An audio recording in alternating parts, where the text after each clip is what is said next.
is that we needed paid staff, because having a volunteer run our project was fantastic until she got a full-time job in London and couldn't do it anymore.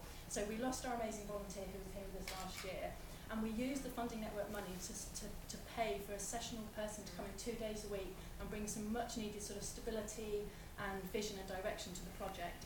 The other thing we learned is that what we were doing last year was we were doing renovating old furniture, like repainting it, restoring it, and we found that actually that wasn't selling very well. But what we've discovered is that if you make amazing pieces of furniture out of old pallets, it sells like hotcakes. So this is an example of a piece that has been designed and built at the Aspire at our furniture workshop. It has a fantastic lifting seat, so you can keep things inside it.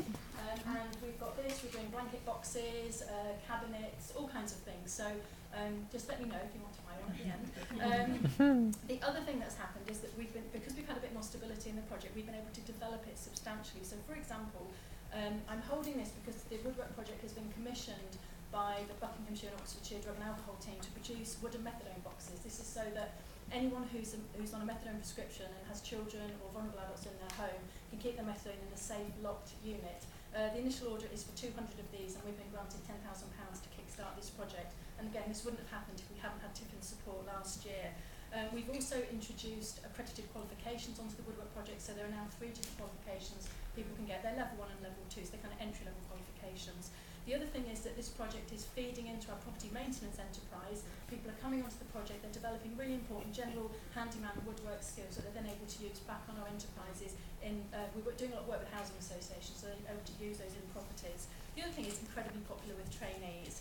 I'm also going to tell you something about the way that this project and the funding we received has helped us in our kind of organisational growth. So the first thing it did is it really helped our confidence. We'd never stood up in front of an audience before and presented a project in this way, and it's encouraged us to go on and do this in other settings.